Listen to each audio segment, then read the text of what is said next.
ሰላም ውድ የኤርሚ ኢለርኒንግ ቤተሰቦች ዛሬም በአዲስ ቪዲዮ ተገናኝተናል። እንግዲህ በቅርቡ ጥር 2018 ውስጥ ለሚሰጠው የመውጫ ፈተና ለአካውንቲንግ ኤንድ ፋይናንስ ተማሪዎች በኤርሚ ኢለርኒንግ በኩል ያዘጋጇቸውን አዳዲስ የሞዴል ጥያቄዎች በዚህ ቪዲዮ ይዤላችሁ ቀርቤያለሁ። ለዚህ ቻናል አዲስ የሆናችሁ ቤተሰቦች ላይክ፣ ሼር፣ ሰብስክራይብ በማድረግ የቤተሰባችን አካል እንድትሆኑ ጠይቃለሁ። ሌላው ጥርም ሰኔም ላይ ለሚሰጠው የመውጫ ፈተና ለአካውንቲንግ ኤንድ ፋይናንስ ተማሪዎች የመውጫ ፈተና ስልጠና እየሰጠን እንገኛለን። ስለዚህ ጥርም ይሁን ሰኔም ይሁን የምትፈተኑ ቤተሰቦች ለ3 ወራት የሚቆይ ስልጠና ስለሚኖረን ጥር ለሚሰጠው ፈተና ከጥቅምት ጀምሮ፣ ሰኔ ለሚሰጠው ፈተና ደግሞ ከየካቲት ከመጋቢት ጀምሮ ስልጠና ስለምንሰጥ እዚህ ጋር በምታየው ስልክ ቁጥር አድራሻ በመደወል የስልጠናችን ተካፋይ መሆን ትችላላችሁ። የኦንላይን በተለያዩ ፈረቃዎችም የአካል ስልጠናዎች አሉ። እንዲሁም በተለያየ ምክንያት ስልጠናው መውሰድ ያልቻላችሁ ቤተሰቦች የተዘጋጀ ማቴሪያል፣ ፓወርፖይንት፣ ፒዲኤፍ በብሉፕሪንቱ መሰረት የተዘጋጁ ጥያቄዎችም ስላሉ እነሱን ለማግኘት እዚህ ጋር በምታዩት ስልክ ቁጥር መደወል ትችላላችሁ። ኦኬ እንጀምር። የመጀመሪያው ጥያቄ allocations of indirect cost is a vital part of determining the product cost አይደለ? ፕሮዳክት ኮስትን ዲተርማይን በምናደርግበት ወቅት ኢንዳይሬክት ኮስቶችን በአግባቡ አሎኬት ማድረግ that is a vital በጣም ወሳኝ ነገር ነው። ስለዚህ all of the following are true about indirect cost except one ነው። ሁሉም ስለ ኢንዳይሬክት ኮስት ትክክል ነው except ስለ ኢንዳይሬክት ኮስት ትክክል ያልሆነው የቱ ነው? ኮስቶች በብዙ መንገድ ክላሲፋይድ ይሆናሉ አይደል? ዳይሬክት ኮስት፣ ኢንዳይሬክት ኮስት፣ ፕሮዳክት ኮስት፣ ነን ማኒፋክቸሪንግ ኮስት።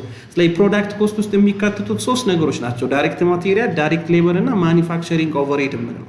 ስለዚህ ስለ ኢንዳይሬክት ኮስት ትክክል ሁሉም ትክክል ነው ኤክሰፕት ነው የሚለው። the answer is ምን ነው የሚሆነው? except ስለሚል the answer is D ነው የሚሆነው። ምክንያቱም may be included in prime cost ይላል። ኢንዳይሬክት ኮስት ፕራይም ኮስት ውስጥ ሊካተት አይችልም። ምክንያቱም ፕራይም ኮስት ማለት the summations of direct material እና direct labor ነው። የዳይሬክት ሌበር እና የዳይሬክት ማቴሪያል ድምር ነው። ስለዚህ ኢንዳይሬክት ኮስት it is not the parts to የፕራይም ኮስት አካል ሊሆን አይችልም ማለት። ነገር ግን A ትክክል ነው አይደል? the costs are not easily traceable ኢንዳይሬክት ኮስቶች በቀላሉ ሜጀር ሊደረጉ የሚችሉ አይደሉም። ለዚህ እኮ ነው አሎኬሽን የምንሰራላቸው። ማኒፋክቸሪንግ ኮስት ውስጥ የሚካተቱም ናቸው አይደል? ኢንክሉድድ ኢን ማኒፋክቸሪንግ ኦቨርሄድ ኮስት በየኮስት ኦብጀክቱ በተለያየ ቁጥር ጠረጴዛ ሲሆን፣ ሶፋ ሲሆን፣ ምን ሲሆን ኮስት ኦብጀክቱ በተለያየ ቁጥር ኢንዳይሬክት ኮስቱም አብሮ ይለያያል። ስለዚህ ሌሎቹ በሙሉ የኢንዳይሬክት ኮስት ባህሪ ሲሆኑ ዲ ግን it is maybe included in prime cost የሚለው ግን it is not true about indirect costs ማለት። Okay, next, when a purchase order of the contract is issued as authorized and appropriations, the journal entry to recognize this commitment ነው። በመንግስት ተቋሞች በመንግስት ድርጅቶች ውስጥ ግዢዎችን በምናከናውንበት ወቅት መቀድመን ምን እናደርጋለን? ፐርቼዝ ኦርደር ይደረጋል ወይም የተለያዩ የግዢ ኮንትራክቶችን እንገባለን። ያንን የግዢ ኮንትራክት አውቶራይዝ አድርገን ኮሚትመንት መኖሩን ለማሳየት የምንመዘግብበት አካውንት ምን ይባላል ነው? when the purchase order of the contract is issued as authorized by appropriation, the journal entry to recognize this commitment ይሄንን purchase order ይሄንን ኮንትራክት right ይሄንን ኮሚትመንታችንን ለመመዝገብ የምንጠቀምበት አካውንት ምን ይባላል? ኢንካምብራንስ አይደል? ኢንካምብራንስ ዴቢት አድርገን ሪዘርቭድ ፎር ኢንካምብራንስ ነው ክሬዲት የምናደርገው ፐርቼዝ ኦርደር በሚኖርበት ሰዓት ወይም በተለያዩ ካፒታል ፕሮጀክቶችን ለማሰራት ውል በምንገባበት ወቅት ኢንካምብራንስን ዴቢት፣ ሪዘርቭድ ፎር ኢንካምብራንስን ክሬዲት እናደርጋለን። ልክ እቃውን በምንቀበልበትስ ወቅት ኤክስፔንዲቸሩን ዴቢት እና ካሽን ክሬዲት እናደርጋለን። ከዛስ ሪዘርቭድ ፎር ኢንካምብራንሱን ዴቢት እናደርግና ኢንካምብራንሱን ደግሞ ክሬዲት እናደርገዋለን አክቹዋሊ የገባነውን ኮሚትመንት በምንወጣበት ወቅት ማለት ነው። the answer is D, debit in encumbrance የሚለው ማለት ነው። Okay, next, which of the following transaction affect equity account? equity accountን affect ያደረገው የቱ ነው? እንደምታውቁት ብዙ አይነት አካውንቶች አሉ። asset, liability, equity, revenue, expense ብዙ አይነት አካውንቶች አሉ። ስለዚህ ከተዘረዘሩ ትራንዛክሽኖች ውስጥ ኢኩዊቲ አካውንትን አፌክት የሚያደርገው የቱ ነው? ኢኩዊቲ አካውንት በምንድን ነው አፌክት የሚሆነው? ኢኩዊቲ በአዲሽናል ኢንቨስትመንት አፌክት ይሆናል፣ በኔት ኢንካም አፌክት ይሆናል፣ በሬቬኑ በኤክስፔንስ አፌክትድ ይሆናል አይደል? ስለዚህ ከተዘረዘሩት ውስጥ ኢኩዊቲን አፌክት የሚያደርገው የትኛው ነው? አንሰር ኢዝ ምን ይሆናል? ሲ ይሆናል። ለምሮ ሲ የሚሆን ምክንያቱም ኤ ፔመንት ኦፍ አካውንት ፔብል ነው። እዳን ስንከፍል እንዴት ነው የምንመዘግበው? አካውንት ፔብልን ዴቢት ካሽን ክሬዲት አድርገን እንጨርሳለን። ስለዚህ ኢኩዊቲን አፌክት አያደርግም ማለት። ቢስ ፐርቼዚንግ ኦፍ ኢኩዊፕመንት ኦን ካሽ ኢኩዊፕመንትን በካሽ ስንገዛስ እንዴት ነው የምንመዘግበው? ኢኩዊፕመንትን ዴቢት እናደርግና ካሽን ክሬዲት እናደርጋለን። አጌን ኢኩዊቲን አፌክት አያደርግም፣ አሴትን ነው አፌክት የሚያደርገው። ሲስ ፕሮቫይዲንግ ሰርቪስ ኦን አካውንት አገልግሎቶችን በአካውንት በዱቤ በምንሰጥበት ወቅት ይሄ ደግሞ እንዴት ነው የምንመዘግበው? አካውንት ሪሲቨብሉን ዴቢት ሴልሱን ክሬዲት ነው የምናደርገው እና ሴልሱ ስለሚመዘገብ ሴልስ ዳይሬክትሊ ኢፌክት ኦን ኢኩዊቲ ስለሚኖረው ኢኩዊቲን አፌክት የሚያደርገው ሲ ነው ማለት። ዲስ ፐርቼዚንግ ሰፕላይስ ኦን አካውንት ሰፕላዮችን ወይም ሰፕላዮችን አይተሞችን በዱቤ ብንገዛ እንዴት ነው የምንመዘግበው? ሰፕላይ ዴቢት አካውንት ፔብልን ክሬዲት ነው የምናደርገው። ስለዚህ አሴት እና ሊያቢሊቲ ነው አፌክት የሚያደርገው እንጂ ኢኩዊቲን አፌክት አያደርግም። ሶ ዘ አንሰር ኢዝ ሲ ይሆናል ማለት። ኦኬ ኔክስት ዋት ኢዝ ዘ ፕራይመሪ ሜዠርመንት ቤዝ ፎር ባዮሎጂካል አሴት አንደር አይስ 41? በአይስ 41 መሰረት ባዮሎጂካል አሴቶችን ሜዠር ለማድረግ የምንጠቀመው ፕራይመሪ ሜዠርመንታችን ወይም ዋና ሜዠርመንታችን ምንድን ነው? ሶ ፈርስት ዋት ኢዝ ባዮሎጂካል አሴት? ባዮሎጂካል አሴት ማለት ምን ማለት ነው? ኤኒ ሊቪንግ ፕላንት ኤንድ አኒማል ነው። ማንኛውም ህይወት ያለው ሊቪንግ ፕላንት ኤንድ አኒማል ኢት ሹድ ቢ ክላሲፋይድ አስ ባዮሎጂካል አሴት። ስለዚህ እነዚህን ባዮሎጂካል አሴቶች ሜጀር ለማድረግ አኮርዲንግ ቱ አይስ 41 ላይ በተቀመጠው መሰረት ፕራይመሪሊ ሜጀር የሚደረጉት በምናቸው ነው? በፌር ቫልዩ ለስ ኮስት ቱ ሴላቸው። በፌር ቫልዩ ለስ ኮስት ቱ ሴል which means ማርኬት ላይ ለምሳሌ አንድ ጥጃ ብትወለድልን ወይም ደግሞ አንድ የሆነ ሊቪንግ ፕላንት ኤንድ አኒማል የሆነ ነገር ብናገኝ ያንን ሜጀር ለማድረግ ብንሸጠው ምን ያክል ያወጣል? ባዮሎጂካል አሴቶች ብቻ ሳይሆኑ በነገራችን ላይ አግሪካልቸራል ፕሮዲውስቶችም ፕራይመሪሊ ሜጀር የሚደረጉት በፌር ቫልዩ ለስ ኮስት ቱ ሴላቸው። ኦኬ ኔክስት ኤክሰፕት ዋን ኦል ኦፍ ዘ ፎሎዊንግ አር ዘ ኒድ ፎር ኤቲካል ስታንዳርድ ኢን ኦዲቲንግ ፕሮፌሽን ይላል። ከአንዱ ውጪ ሁሉም በኤቲካል ወይም የሙያ ስነ ምግባር ኤቲካል ስታንዳርድ ለኦዲት ፕሮፌሽን እንደሚያስፈልግ ማሳያዎች ናቸው። ወይም ኤክሰፕት ዋን ኦል ኦፍ ዘ ፎሎዊንግ አር ዘ ኒድ ፎር ኤቲካል ስታንዳርድ ኢን ኦዲቲንግ ፕሮፌሽን። በኦዲቲንግ ፕሮፌሽን ውስጥ ኤቲካል ስታንዳርድ እንደሚኖር ማሳያዎች ናቸው እያለ ስለዚህ ኤክሰፕት ዋን ስለሚል the answer is D እንላለን። ለምን ነው ዲ የምለው? ኤቲካል ስታንዳርድ it is not help to auditor to prepare financial statements አይደል? ፋይናንሻል ስቴትመንቶችን ለማዘጋጀት አይደለም ኤቲካል ስታንዳርድ የሚያስፈልገን። ነገር ግን ኤ ሲ እና ዲ ትክክል ናቸው። to build public confidence, to judge a quality of audit work, to functioning in an ordinary manner we have to maintain those ethical standards ወይም የሙያ ስነ ምግባሮች ሊኖሩን ይገባል ማለት። so the answer is D. Next, when the property transfer from owner occupied property to investment property under a fair value model, the difference between the fair value and its carrying amount at the date of transfer is treated as ነው የሚለው። so first ኦነር ኦኩፓይድ የሆነበረው ፕሮፐርቲ ወደ ኢንቨስትመንት ፕሮፐርቲ ትራንስፈር ሲሆን በፌር ቫልዩ ሞዴል ከሆነ የምንሰራው ኦልዌይስ ጌን እና ሎስ መኖሩ አይቀርም። ሶ ያ ጌን እና ሎስን ትራንስፈር በሆነበት ወቅት እንዴት ትሪት እናደርገዋለን? ነገር ግን ኢንቨስትመንት ፕሮፐርቲ በራሱ ምን ማለት ነው? አይኤስ 16 እንደሚለን ኢንቨስትመንት ፕሮፐርቲ ማለት the property which is held for ለካፒታል አፕሪሺዬሽን ወይም ለሬንታል ፐርፐስ ብለን የምንይዘው ፕሮፐርቲ ነው ይላል። ፊክስድ አሴት ግን ማለት ምን ነበር? ልንጠቀመው አይደል? ለአድሚኒስትሬሽን እና ለፕሮዳክሽን ፐርፐስ ልንጠቀመው የያዝነው አሴት ደግሞ ፊክስድ አሴት ወይም ኦነር ኦኩፓይድ ፕሮፐርቲ ይባላል። ስለዚህ አንድ ፕሮፐርቲ ከኦነር ኦኩፓይድ ወደ ኢንቨስትመንት ፕሮፐርቲ ከኢንቨስትመንት ኦነር ኦኩፓይድ ወደ ኢንቨንተሪም ሊተላለፍ ትራንስፈር ሊያደርግ ይችላል። ለምሳሌ ለሄድ ኳርተር ብለን የያዝነውን ህንፃ እየተጠቀምንበት ያለውን አይ ከዚህ በኋላ እያከራየሁት ገቢ ላገኝበት ነው ካላችሁ ከኦነር ኦኩፓይድ ወደ ኢንቨስትመንት ፕሮፐርቲ ይተላለፋል ማለት ነው።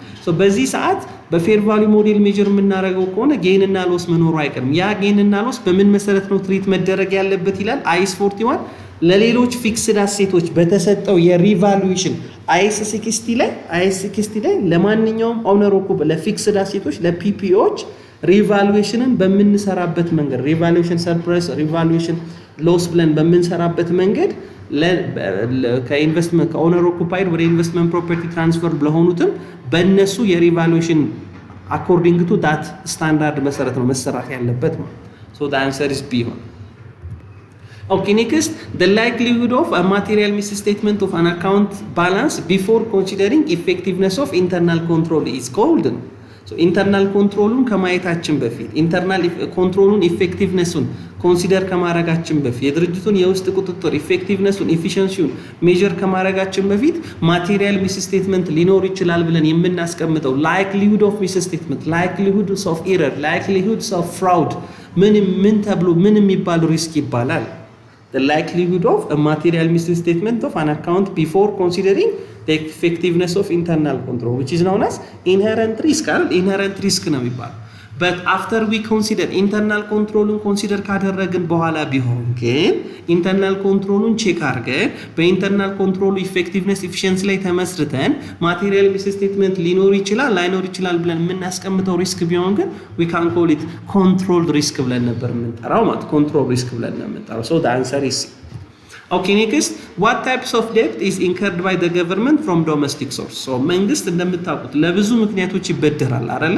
በጀት ጉድለት ሲያጋጥመው የተለያዩ ፕሮጀክቶችን ለመስራት ሲበደር ግን ከተለያዩ ሶርሶች ሊበደር ይችላል። ከዓለም አቀፍ አበዳሪ አካላት፣ ከተለያዩ ዓለም አቀፍ ተቋሞች እንዲሁም ከሀገር ውስጥም ሊበደር ይችላል። ስለዚህ ጠይቅነው ምንድነው which types of debt is incurred by the government from domestic source? ከዶሜስቲክ ሶርስ የሚበደረው ብድር ምን ይባላል? obviously ምን ይባላል? ኢንተርናል ዴፕት ይባላል። ምክንያቱም ትሬጀሪ ቢል ሸጦ ቦንድ ሸጦ መንግስት ሲበደር ከዶሜስቲክ ሶርስ የሚበደረውን ብድር we can call it internal debt ብለን እንጠራዋለን ማለት ነው። Okay, next, which base of accounting used for preparations of statement of cash flow? የትኛውን ቤዝ ኦፍ አካውንቲንግን በመጠቀም ነው ስቴትመንት ኦፍ ካሽ ፍሎ የምናዘጋጀው ነው እያለን ያለ። ሶ ስቴትመንት ኦፍ ካሽ ፍሎ ማለት the statement that shows cash in and cash out አይደል? ከኦፕሬቲንግ አክቲቪቲ ከኢንቨስትመንት አክቲቪቲ እና ከፋይናንሲንግ አክቲቪቲ ምን ያክል ካሽ ኢን እንዳለ ምን ያክል ካሽ አውት እንዳለ የምናሳይበት ስቴትመንት ነው። ስለዚህ ካሽ ቤዝ ኦፍ አካውንቲንግን በመጠቀም ነው የሚዘጋጀው አይደል? ስቴትመንት ኦፍ ካሽ ፍሎ it should be prepared based on a cash base of accounting ማለት። ነገር ግን ኢንካም ስቴትመንትን ብንጠየቅ ኖሮ ኢንካም ስቴትመንት በምን ቤዝ ኦፍ አካውንቲንግ ይዘጋጃል ብንባል ኖሮ ግን በአክሩዋል ቤዝ ኦፍ አካውንቲንግ ነበር የምንለው። በአክሩዋል ቤዝ ኦፍ አካውንቲንግ ነበር። Okay, next, which of the following is the disadvantage of corporation? ከተዘረዘሩት ውስጥ የኮርፖሬሽን ፎርም ኦፍ ቢዝነስ ዲስአድቫንቴጅ ሊሆን የሚችለው የቱ ነው? so we have three different form of business አይደለ? ሶል ፕሮፕራይተርሺፕ፣ ፓርትነርሺፕ እና ኮርፖሬሽን አለ። ስለዚህ ከነዚህ ውስጥ የራሳቸው ካራክተሪስቲክስ አላቸው፣ የራሳቸው ዲስአድቫንቴጅ አላቸው፣ የራሳቸው አድቫንቴጆች አላቸው። ስለዚህ which of the following is the disadvantage of the corporation? የኮርፖሬሽን ዲስአድቫንቴጅ የሆነው የቱ ነው? obviously the major disadvantage of corporation is double taxation ወይም additional taxation የምንለው አይደል? ምን ማለት ነው? double or additional taxation ማለት መንግስት ሁለት ጊዜ ታክስ እንድንከፍል ያደርገናል። ምክንያቱም ከቢዝነሱ እንከፍላለን፣ ከዛ ደግሞ ከምኑ እንከፍላለን ማለት እንደገና ደግሞ ዲቪደንድ በሚከፋፈልበት ወቅት ደግሞ የዲቪደንድ ታክስ እንከፍላለን። ስለዚህ one of the major disadvantage of corporation is double taxation ወይም additional taxation። ሌሎቹ በሙሉ ምንድናቸው? አድቫንቴጆቹ ናቸው። ሌሎቹ በሙሉ ምንድናቸው? አድቫንቴጆቹ ናቸው። Okay, next, the difference between the current financial resource and the claim against the current financial resource is reported ነው። so በከረንት አሴቱና በሊያቢሊቲ ወይም በክሌሙ መካከል ያለው ልዩነት ምን ይባላል ነው? the difference between the current financial resource whether asset whether receivable or whether any grants, the difference between the current financial resource and the claim ማለት ዕዳ ኦብሊጌሽን ማለት በከረንት ፋይናንሻል ሪሶርስ እና በክሌሙ መካከል ያለው ልዩነት ምን ተብሎ ይጠራል? ምን ተብሎ ይጠራል? that's known as ምን ምንለው ፈንድ ባላንስ ምንለው አይደለ? አሴት is equals to liability plus equity አይደል ምንለው? በፈንድ አካውንቲንግ ፕራክቲስ ደግሞ አሴት የፈንዱ ፋይናንሻል ሪሶርስ አሴቱ ፕላስ የፈንዱ ክሌም ወይም ሊያቢሊቲው asset is equals to liability plus equity ስለምን የፈንድ ፋይናንሻል ሪሶርሱ is equals to የፈንዱ ክሌም ሲደመር ፈንድ ባላንስ ነው። ስለዚህ asset minus liability equity እንደሚሰጠን የፈንዱ ፋይናንሻል ሪሶርስ ማይነስ የፈንዱ ፋይናንሻል ክሌሞቹ ደግሞ ሲቀነሱ ምን እንደሚሰጠን ፈንድ ባላንስ የሚለውን ይሰጠናል ማለት ነው። so the answer is B ሆነ። next, for the relevant range which of the following statements regarding the graph of fixed asset and variable cost is true ነው? so በሬሌቫንት ሬንጃቸው ወይም በሚመረተው የሌቭልስ ኦፍ ኳንቲቲ በሚመረተው ሌቭልስ ኦፍ ፕሮዲዩሲንግ አይተምስ መሰረት የፊክስድ ኮስት እና የቫሪያብል ኮስት ግራፍን ብንስል ከነሱ ግራፍ ውስጥ ከተሰጠን ስቴትመንት ውስጥ ለፊክስድ ኮስት እና ስለ ቫሪያብል ኮስት ግራፍ ትክክል የሆነው የቱ ነው? which of the following statement is regarding the graphs of fixed asset and variable cost is true? ስለ ፊክስድ ኮስት እና ስለ ቫሪያብል ኮስት ግራፍ ትክክል የሆነው የቱ ነው ነው የሚለው። ትክክል የሆነው የቱ ነው? ሶ ይሄንን ለመስራት ምን ማስታወስ አለባችሁ? የፊክስድ ኮስት እና የቫሪያብል ኮስትን ግራፍ ማስታወስ አለብን። የፊክስድ ኮስት እና የቫሪያብል ኮስትን ግራፍ ማስታወስ አለብን። ሶ ፊክስድ ኮስት ግራፉ እንዴት ነው? እንደዚህ ነው አይደል? ይሄው ፊክስድ ኮስት ከሆነ it is horizontal line whatever you need produce ምንም አይነት ኳንቲቲ ብናመርት የኮስት መጠኑ እዛው ነው ማለት ነው። ቫሪያብል ኮስት ደግሞ ከሆነ ይሄው ከዜሮ ተነስቶ እንደዚህ እያለ እያደገ ይሄዳል ማለት ነው። ስለዚህ ስለ ቫሪያብል ኮስት እና ስለ ፊክስድ ኮስት ከተዘረዘሩት ውስጥ ትክክለኛ መልስ ሊሆን የሚችለው የትኛው ነው? ሲ ነው አይደለ? ቫሪያብል ኮስት አር ዜሮ when the production is equal to ዜሮ አይደለ? ምርት ዜሮ ከሆነ ፕሮዳክሽን ዜሮ ከሆነ ቫሪያብል ኮስት ምን እንደሚሆነው ዜሮ ነው የሚሆነው፣ ከዜሮ ነው የሚነሳው። ፊክስድ ኮስት ግን ከሆነ ሰም አማውንት ነው የሚነሳው። ለምን?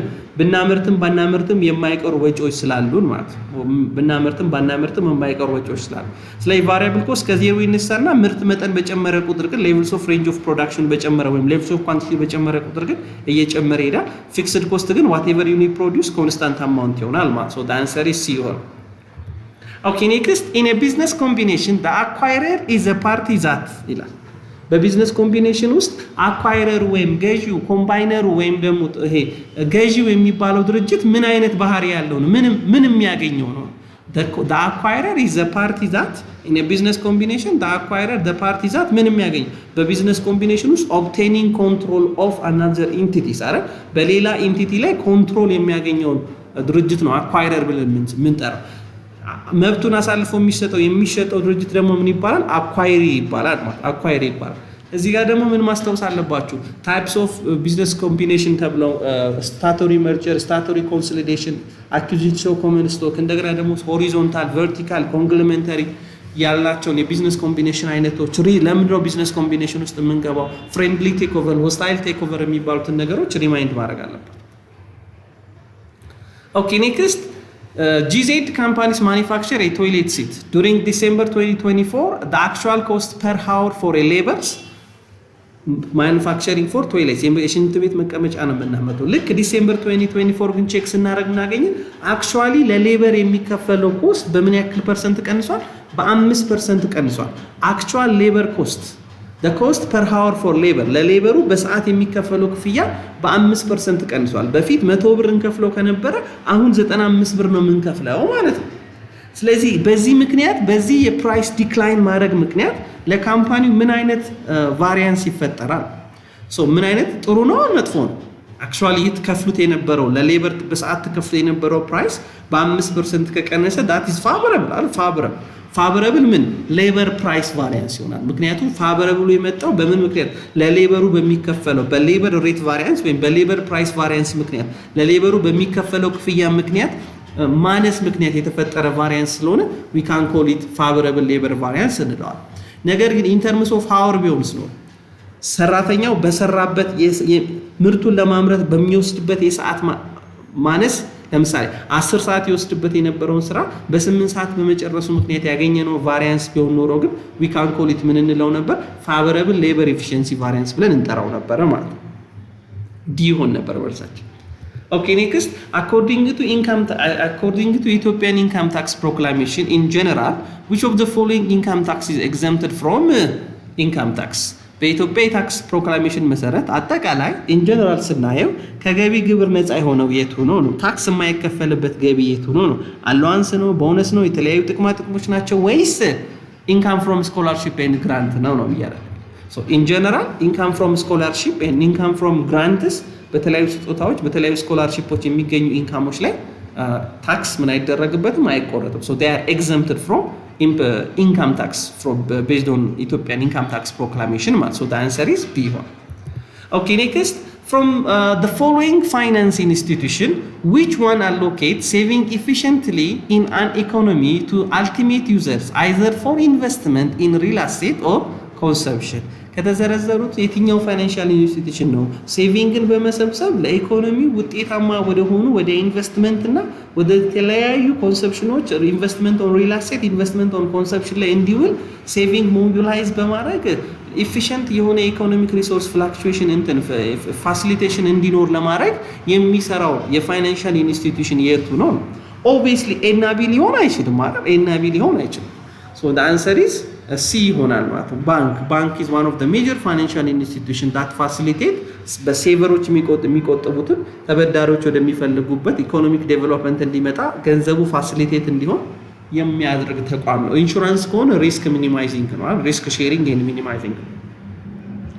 ኦኬ ኔክስት what types of regulation was hierarchically used to limit the ability of commercial bank to engage certain non-banking activities such as investment banking ይላል። እንደምታውቁት ናሽናል ባንክ ኮሜርሻል ባንኮችን በደንብ ሬጉሌትድ ያደርጋቸዋል። ሶ ሬጉሌት ሲያደርጋቸው ደግሞ የተለያዩ ሬጉሌሽኖች ያወጣል። ለምሳሌ ሴፍቲ ኤንድ ሳውንድነስ፣ ሞኔታሪ ፖሊሲ ሬጉሌሽን፣ ኢንትሪ ኤንድ ቻርተር ሬጉሌሽንስ፣ ብዙ አይነት ሬጉሌሽኖች አሉ። ከነዛ ሬጉሌሽኖች ውስጥ የትኛው ነው ባንኮች ነን ባንኪንግ የሆነ አክቲቪቲ ላይ ወይም ከባንኪንግ ውጭ የሆነ አክቲቪቲ ላይ እንዳይሳተፉ፣ ለምሳሌ ኢንቨስትመንት ባንክ፣ ሪል ስቴት ሊሆን ይችላል፣ ግብርና ሊሆን ይችላል፣ እንደነዚህ አይነት ነን ባንኪንግ የሆኑ አክቲቪቲዎች ላይ እንዳይሳተፉ ለማድረግ ሲል ናሽናል ባንክ ኮሜርሻል ባንኮች ላይ የሚያወጣው ሬጉሌሽን ምን ይባላል ነው ጥያቄ። which is known as permissible activities ወይም activity regulation ይባላል። በነገራችን ላይ permissible activity for ኮሜርሻል ባንክ ማለት የሚፈቀዱ አክቲቪቲዎችና የማይፈቀዱ አክቲቪቲዎችን በሚደነግገው በአክቲቪቲ ሬጉሌሽን ወይም በፐርሚሰብል አክቲቪቲ ፎር ኮሜርሻል ሬጉሌሽን ነው ይህንን ጉዳይ የሚዳኘው ማለት ነው። ስለ ጂኦግራፊካል ኤክስፓንሽን የሚያወራል፣ ስለ ሞኔታሪ ስለሚያበድሩበት ወለድ፣ ሊኖራቸው ስለሚገባው ካፒታል ሪዘርቭ፣ ስለ ብዙ የሚያወሩ ሬጉሌሽኖች አሉ። ሶ the answer is C ማለት። ኔክስት which of the following statement is incorrect ነው። ሶ ትክክል ያልሆነው የቱ ነው? which of the following statement is incorrect? ትክክል ያልሆነው የቱ ነው? ለምሳሌ A accounting for income tax which is typically for business organization is usually not appropriate for government and not for profit entity ይላል። obviously accounting for income tax mostly appropriate የሚያደርገው ለቢዝነስ ኢንቲቲዎች ነው እንጂ ለገቨርንመንታል ኢንቲቲዎች አይደለም። ስለዚህ A ትክክል ነው አይደል? ምክንያቱም accounting for income tax which is typically for business organization is usually not appropriate for government and not for profit ስለሚል ይሄ ትክክል። እሺ this private business seek to increase their wealth for benefit of their owners are private businesሶች ትርፋቸውን ማሳደግ ዌልዛቸውን ማሳደግ ይፈልጋሉ። primarily ማንን የማንን ቤኔፊት ከፍ ለማድረግ የኦነሮቻቸው። ሲም ትክክል ነው አይደል? ሲም ትክክል ነው። so the answer is B ይሆናል ማለት incorrect ስለሆነ የተጠየቀው ማለት። ለምን ነው B incorrect የሚሆነው? ምክንያቱም evaluating the performance and operating result using profitable index is impossible for all types of governmental and not for profit organization እያለ ነው። so ፕሮፊታብል ኢንዴክሶችን በመጠቀም ወይም የፕሮፊት መለኪያ የሆኑ ቫሪያብሎችን በመጠቀም የትኛውንም የገቨርንመንታል ኢንቲቲ ፐርፎርማንሱን እና ኦፕሬሽናል ሪዛልቱን ሜዥር ማድረግ አይቻልም እያለን እኮ። ኢቫሉዌቲንግ the performance and operating result using profitability indicator is impossible for all types of government and not for profit entity. this is false. ምክንያቱም አንዳንድ ገቨርንመንታል እኮ ኢንቲቲዎች አሉ አይደል? እንደ ቢዝነስ አክት የሚያደርጉ እንደ ቢዝነስ አክት የሚያደርጉ ድርጅቶች አሉ። የእነሱን ገቨርንመንታል ኢንቲቲዎች በፕሮፊታቢሊቲ ኢንዴክሶች ፐርፎርማንስ እና ኦፕሬሽናቸውን ሜዥር ልናደርግ እንችላለን። ስለዚህ impossible for all types of government የሚለው ይህንን ስቴትመንት ምን ያደርገዋል? ፎልስ ያደርገዋል። ኦኬ ኔክስት a test of control for acquisition and payment cycle is divided into two ነው። so test of control acquisition and payment cycle ላይ ለሁለት ይከፈላል። ምን እና ምን ተብሎ ይከፈላል? so first auditing 2 ላይ sales and collection cycle, acquisition and payment cycle, inventory and warehouse cycle, payroll and personnel cycle ብዙ አይነት ሳይክሎች አሉ ኦዲት ሲደረግ ነው። so test and acquisition and payment cycle የምንለው ግዢንና የግዢ ስርዓትን እና ፔመንትን ኦዲት የምናደርግበት ሳይክል ነው። ስለዚህ ይሄ ሳይክል አልደኔም ኢንዲኬተር ለሁለት የተከፈለ አኪውዚሽን እና ፔመንት የምንለው ማለት አኪውዚሽን እና ፔመንት። so it should be the answer is D መሆን አለበት። ቴስት ኦፍ አኪውዚሽን and ቴስት ኦፍ ፔመንት ማለት። እዚህ ጋር ግን ምን ማስታወስ አለባቸው? አኪውዚሽን and ፔመንት ሳይክል ውስጥ የሚፈጸሙ አራት ዋና ዋና ቢዝነስ ፋንክሽኖች አሉ አይደለ? ፐርቼዝ ኦርደር፣ ከዛ በኋላ ፐርቼዝ ኦርደር እና ፐርቼዝ ሪኩዌስት ኤንድ ኦርደር እናረጋለን፣ እቃውን ሪሲቭ እናረጋለን፣ ሊያቢሊቲውን እንመዘግባለን፣ ከዛ ዕዳችንን እንከፍላለን። በአክሲዥን ፔመንት ሳይክል ውስጥ ምን አካውንት አፌክት ይሆናል፣ ምን ዶክመንቶች ኦዲተሩ ኤግዛማይን ያደርጋል የሚለውን በሴልስ ኤንድ ኮሌክሽን ሳይክልም ላይ በተመሳሳይ we have to remind that one ማለት። Okay, next, which of the following is not the role of financial system in economic development? ይሄ ደግሞ ምንድነው የሚለን? የፋይናንሻል ሲስተም ሮል ያለው ነው ወይም ስራ ተግባር ያለው ነው። በኢኮኖሚክ ዴቨሎፕመንት ውስጥ የፋይናንሻል ሲስተሙ ሮል ወይም የፋይናንሻል ሲስተሙ ኃላፊነት ያልሆነው የቱ ነው? so which of the following is not the role of financial system in economic development? ለምሳሌ ጥሩ ፋይናንሻል ሲስተም አለ ማለት ትራንዛክሽን ኮስቱ ዝቅ ይላል። ሴቨር እና ኢንቨስተሮቹ አበዳሪና ተበዳሪዎቹ ገንዘብ ያላቸውና ገንዘብ ያላቸው ሰዎች በቀላሉ ይገናኙ፣ ሪስክ በደንብ ሚኒማይዝ ይደረጋል አይደለ? ስለዚህ is not the role of financial system ስለሚ reducing symmetric information symmetric ሳይሆን ምን መሆን ነበርበት? the role of financial institution is reducing asymmetry of information መሆን ነበር። ምን ማለት ነው asymmetry of information ማለት? asymmetry of information ማለት the information gap between the buyer and the seller, the information gap between the borrower and lender መካከል ያለውን ኢንፎርሜሽን ሬዲዩስ የሚያደርግ ጥሩ ሲስተም መሆን መቻል አለበት። reducing asymmetry of information ነው እንጂ symmetry of information አይደለም the role of financial institution ማለት። so that's why the answer is D ይሆናል። okay, next, a gain or loss arising on initial recognitions of biological asset and from changing the fair value less estimated point of sale cost of a biological asset should be included። ቅድም እንዳልነው ባዮሎጂካል አሴቶች በፌር ቫልዩ ነው ሜጀር የሚደረጉታል። ኢኒሻሊ ሰብስኩዌንትሊ በፌር ቫልዩ ቼንጃቸው በየጊዜው እንትን ይደረጋል፣ ቼክ ይደረጋል። ስለዚህ ይሄ በፌር ቫልዩ ቼንጅ ስናደርግ ጌን እና ሎስ መኖሩ አይቀርም። ሶ በፌር ቫልዩ ቼንጅ ምክንያት የሚፈጠረውን ጌን እና ሎስ የት ነው ሪፖርት የምናደርገው? ምን ላይ ነው ሪፖርት የሚደረገው? ምን ላይ ነው ኢንክሉድ የምናደርገው ነው። ሶ ኦብቪየስሊ በባዮሎጂካል አሴት ላይ በፌር ቫልዩ ጌን ኤንድ ሎስ የሚመጣውን በፌር ቫልዩ ቼንጅ ምክንያት የሚመጣውን ጌን ኤንድ ሎስ የት ነው ሪፖርት የምናደርገው? ፕሮፊት ኦር ሎስ ስቴትመንታችን ላይ ወይም ኢንካም ስቴትመንታችን ላይ ነው ሪፖርት የምናደርገው ማለት። ሶ the answer is C ይሆናል ማለት። ኦኬ ኔክስት which types of audit is used to evaluate efficiency and effectiveness of the organizational operating procedures and methods? የትኛው ኦዲት ነው የአንድን ድርጅት ኦፕሬሽናል ኢፌክቲቭነሱን ኤፊሽንሲውን ሜጀር ለማድረግ ስንል አጠቃላይ የኦፕሬቲንግ ፕሮሲደሩን የምርት ሂደቱን እና አጠቃላይ ሜቶዱን ኢፌክቲቭነስ እና ኤፊሽንሲነሱን ሜጀር ለማድረግ ስንል የምንሰራው ኦዲት ምን ይባላል ነው። ሶ ብዙ አይነት ኦዲቶች አሉ አይደለ? ፋይናንሻል ስቴትመንት፣ ኮምፕላያንስ ኦዲት፣ ኦፕሬሽናል ኦዲት፣ ኢንተርናል ኦዲት፣ ፎረንሲክ ኦዲት የምንለው። so the answer is C አይደለ? performance audit ወይም operational audit is one of the major types of audit that we used in order to evaluate efficiencies and effectiveness of the organization operational procedure and methods. financial statement audit ቢሆንስ ነው financial statement audit ቢሆንስ ነው the audit which financial statement in accordance with IFRS ተዘጋጅቷል ወይስ አልተዘጋጀም የሚለው ነው ቼክ የምናደርገው። ኮምፕላያንስ ኦዲት ቢሆንስ ኖሮ ከወጡ ህግ ደንቦች ኮምፕላያንስ ሆኗል ወይ ከሩል ኤንድ ሬጉሌሽኖች ጋር ከታክስ ህጉ ጋር ሊሆን ይችላል ከተለያዩ ነገሮች ጋር የተጣጣመ ሪፖርት አለ ወይ የሚለውን የምናይበት ነው ማለት ነው። ኦኬ ኔክስት which of the following best illustrate the concept of sampling risk? ከተዘረዘሩት ውስጥ ስለ ሳምፕሊንግ ሪስክ ትክክል የሆነው የቱ ነው? which of the following best illustrate the concept of sampling risk? so sampling risk ማለት ምን ማለት? auditing 2 chapter 1 ነው ኦዲት ሳምፕሊንግ የሚያወራው። ኦዲተሩ የሚወስደው ሳምፕል might not be represent the total population ሳረ ቶታል ፖፑሌሽኑ ሳምፕሉ ቶታል ፖፑሌሽኑን ሪፕሬዘንት ካላደረገ ወይም የሳምፕሉ ባህሪ ከቶታል ፖፑሌሽኑ ጋር ሪፕሬዘንት ሳምፕሉ ቶታል ፖፑሌሽኑን ሪፕሬዘንት ካላደረገ ወይም የሳምፕሉ ባህሪ ከቶታል ፖፑሌሽን ባህሪ ጋር የማይገናኝ ከሆነ እና ቤዝድ ኦን ራንደምሊ በመረጥ ነው በቻንስ ምክንያት እና ደግሞ ሆም ብለን ሳይሆን በተለያዩ ቻንሶች ምክንያት ወይም በሳምፕሊንግ ሜቶዳችን ምክንያት የሚፈጠር ኤረር ከሆነ ነው ሳምፕሊንግ ሪስክ ብለን የምንጠራው ማለት። ሶ ትክክለኛው መልስ የሚሆነው የትኛው ነው? B ነው አይደል? a randomly chosen sample might not be represent of a population as a whole for the characteristics of interest. የሳምፕሉ ባህሪ ቶታል ፖፑሌሽኑን ሳይወክል ሲቀር፣ ይሄ ግን ኦዲተሩ በሰራው ይሄ የኦዲት ፕሮሲደር ፕሮብለም ምክንያት አይደለም። ኦዲተሩ አንሰሩን አናላይዝ ሲያደርግ ኦዲተሩ ያዘጋጀው ኳስቸነሪ አጠቃላይ የኦዲት ፕሮሲደሩ ሱፐርቪዥኑ ትክክል ባለመሆኑ ምክንያት ራንደምሊ ቹዝ ያደረግነው ራንደምሊ ፒክ ያደረግናቸው ተማሪዎች ራንደምሊ ፒክ ያደረግናቸው ደረሰኞች ቶታል ፖፑሌሽኑን ሳይወክሉ ሲቀር የሚፈጠር ነው ሳምፕሊንግ ሪስክ ብለን የምንጠራው ነው። so the answer is B.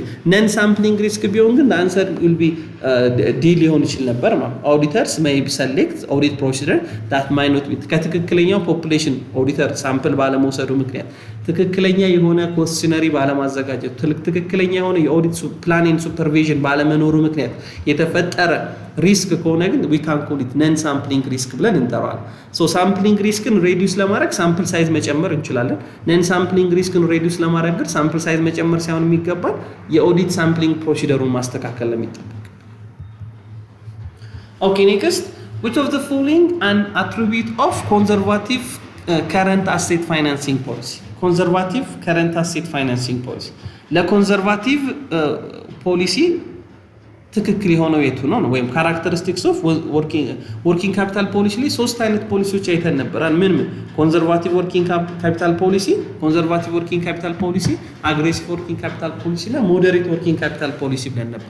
ሶ ኮንዘርቫቲቭ ወርኪንግ ካፒታል ፖሊሲ ማለት ሪስክን በመፍራት የሊኩዊዲቲ ፕሮብለም እንዳይመጣ ችግር እንዳይመጣ ዊ ሆልድ ላርጅ አማውንት ኦፍ ካሽ፣ ብዙ ካሽ በመያዝ ብዙ ገንዘብ በመያዝ ከረንት አሴት ላይ ማርኬቴብል ሴኩሪቲዎች ላይ ብዙ ኢንቨስት በማድረግ ቬሪ ሊኩዊድ ሆኖ በመጠበቅ ሊመጣ የሚችለውን የሾርት ተርም ኦብሊጌሽን ሳቲስፋይድ አለማድረግ ችግር ለመከላከል ሲባል ላርጅ አማውንት ኦፍ ከረንት አሴት ነው የምንይዘው ማለት ኮንዘርቫቲቭ ከሆነ።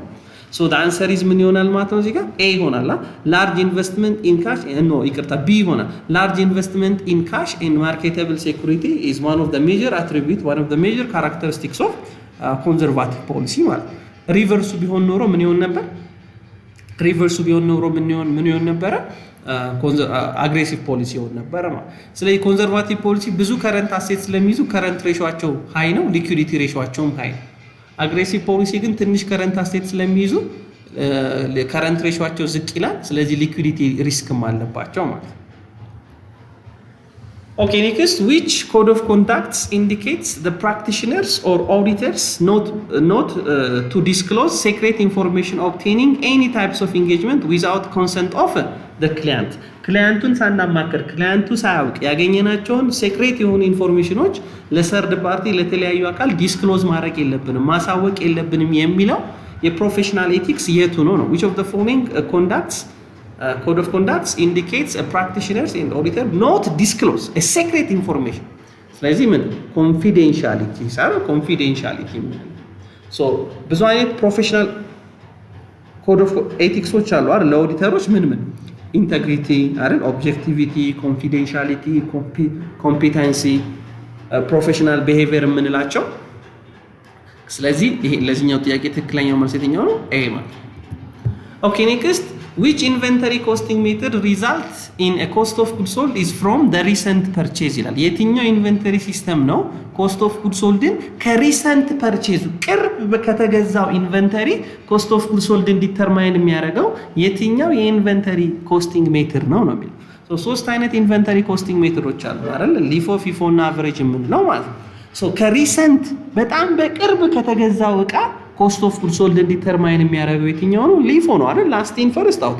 ምክንያቱም መጨረሻ የገባው ስለሆነ መጀመሪያ የሚወጣው። ስለዚህ ላስት ፐርቼዝ ያደረጋችሁት ሪሰንት ፐርቼዝ ያደረጋችሁት ሲሸጥ ወዲያው ኮስት ኦፍ ጉድ ሶልድ ይሆናል ማለት ነው። ሶ ዘ አንሰር ኢዝ ምን ይሆናል? ኤ ይሆናል ማለት ነው። ዘ ሪቨርስ ቢሆን ግን ኤርሊየስት ፐርቼዝ ቀድሞ ከተገዙት ኮስት ኦፍ ጉድ ሶልድችን ዲተርማይን የሚያደርገው ብንባል ግን ዊ ካን ኮል ኢት ፊፎ እንል ነበር፣ ፈርስት ኢን ፈርስት አውት ማለት ነው። Okay, next, on April 15, the current year, ABC company sold a merchandise on account to XYZ company. So, April 15, ABC company, XYZ company, በዱቤ የ1000 ብር ምን ሸጠዋል? መርቸንዳይዚንግ ኢንቨንተሪ ሸጠውለት። የተሸጠው ግን በ210 ኢንሰርቲ ነው። 210 ኢንሰርቲ ማለት ምን ማለት ነው? በ30 ቀን እዳውን መክፈል ይችላል። ነገር ግን በመጀመሪያዎቹ 10 ቀን ከከፈለ 2% ዲስካውንት እንሰጠዋለን ብለን ነበር። ነገር ግን ኦን አፕሪል 20 ምን ሀፕን አደረገ? የ300 ብር እቃውን መለሰብኝ። ሂ ሪተርንድ የ300 ብሩን እቃውን መለሰብኝ። ሶ አፕሪል 24 ደግሞ ሙሉ ክፍያውን ተቀበለ። ስለዚህ አሁን የ1000 ብር እቃ ሸጬለት ነበረ። የ300 ብር እቃውን ከመለሰብኝ ስንት ብር ነው እሱ ጋር የሚቀረኝ ማለት ነው? 700 ብር ነው የሚቀረኝ። ስለዚህ ዲስካውንት የምሰጠው በስንት ብር ላይ ነው? በ700 ብር ላይ ነው ዲስካውንት የምሰጠው ማለት። ስለዚህ አፕሪል 24 ነው የከፈለኝ ማለት በዲስካውንት ፔሪድ ነው ወይስ አፍተር ዲስካውንት ፔሪድ ነው የሚለውንም ቼክ ማድረግ አለብኝ። አፍተር ዲስካውንት ፔሪድ ከሆነ ሂ መስት ቢ ፔድ 700 ብር ሊከፍለኝ ይገባል።